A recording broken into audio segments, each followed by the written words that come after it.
আমাদের সিরাজগঞ্জ জেলায় গত বেশ কয়েকদিন হলো সিরাজগঞ্জের শহরের 3টা পাম্পেই 2টার পরের থান সামান্য কিছু তেল দেয়।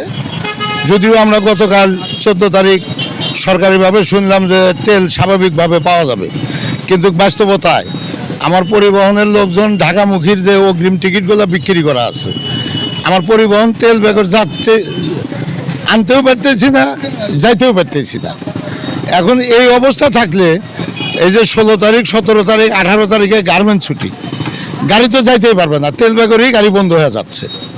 কাজেই মানুষের দুর্ভোগ হবে, আমার শ্রমিকের দুর্ভোগ। দিনের পর দিন লাইন ধরে, আপনি মেন রাস্তাতে দেখেন লাইন ধরে ধরে গতকাল থেকে বসে আছে, পাম্পে তেল নেই। এনাদেরকে বললে এনারা বলতেছে বাগাবাড়িতে তেল দেয় না। এরকম একটা উত্তপ্ত অবস্থা সিরাজগঞ্জে বিরাজ করতেছে। আমরা তো সবসময় সচরাচর 500 টাকা 700 টাকা তেল নিয়ে থাকি এবং আমরা দূরে দূরে কাজ করি, মার্কেটিংয়ে সেলসম্যান। সেক্ষেত্রে দেখা যাচ্ছে যে আমাদের উনি 200 টাকার উপর তেল দিল না। এবার দেখা যাচ্ছে পরবর্তীতে এটা শেষ হয়ে গেলে পাওয়া দুষ্কর হয়ে যাবে। অন্য কোনো পাম্পে গেলে বলবে যে না এখানে তেল নেই, সেক্ষেত্রে আমাদের অনেক ভোগান্তি এবং কষ্ট হচ্ছে। এখন যে ক্রাইসিস চলতেছে, আমি 200 টাকার তেল পেয়েছি। আসলে 200 টাকার তেল হচ্ছে দিন এনে দিন খাওয়ার মতো, যে একবেলা যে আর একদিকে হয় না, আবার দাঁড়া থেকে আমাদের যে সময়টা যায়, এই সময়ের মধ্যেও দেখা যায় যে তেলের জন্যই আমাদের 200 টাকার মধ্যে 50 টাকা ফুরিয়ে যায়। আর 150 টাকার তেল দিয়ে আমাদের যে ওয়ার্কিং প্লেস যেটা আমরা কাজ করি সেইটা তো কষ্টকর হয়। আর এরকম চলতে থাকলে সামনে ঈদ আসে, দেখা যায় যে আমরা তো গাড়ি চালাতে পারবো না, একটু সমস্যা হবে। তো এই প্রবলেম যদি এই 200 টাকা থেকে বাড়ায় যদি একটু বেশি দেওয়া হয় তাহলে আমাদের জন্য একটু ভালো হয়। মতো অবস্থায় আমাদের আশঙ্কা হইতেছে যে আমাদের পরিবহন ঈদের আগে বন্ধ হয়ে যাবে, তেলের অভাবেই গাড়ি বন্ধ হয়ে যাবে।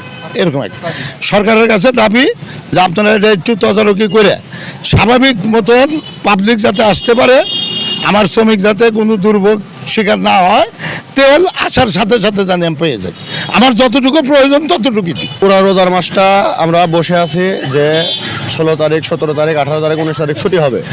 এই ছুটিতে আমরা আমাদের পরিবহন এবং আমরা শ্রমিক যারা আছি, আমাদের মালিকও টাকা পায় নাই আর আমরা শ্রমিকও টাকা পাই না। মালিক যদি না বাঁচে শ্রমিক কেমনে বাঁচবে?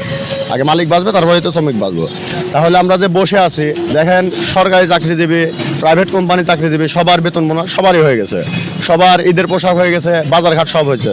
শুধু একমাত্র আমাদের শ্রমিক ফেডারেশনে এখন পর্যন্ত কারো বাসায় বাজার তো দূরে থাক, পোশাক তো দূরে থাক, দেখেন কারো বাসায় এখনো চুলাটাও জ্বলতেছে না। মানে রোজার মাস তো এমনি রোজার মাস, এখন আমাদের মনে হচ্ছে আমরা 24টা ঘন্টা রোজা আছি। ঘরে যদি খাওয়ার না থাকে তাহলে চেহারে খাবো কেমনে, রোজা রাখবো কেমনে? আর তেলের যে অবস্থা, আমাদের সরকার, বাণিজ্য মন্ত্রী, জ্বালানি মন্ত্রী তারা বলছে যে তেলের মজবুত আছে, যথেষ্ট পরিমাণ তেল আছে, তাহলে আমরা পাম্পে কেন তেল পাচ্ছি না? গতকালকে 12টার সময় আসছি, এখানে ইফতার করছি, চেহারিটাও করতে পারি নাই, না খেয়ে রোজা আছি, পানি খেয়ে রোজা আছি, তাহলে এর ভুক্তভোগী দায় দিবে কে?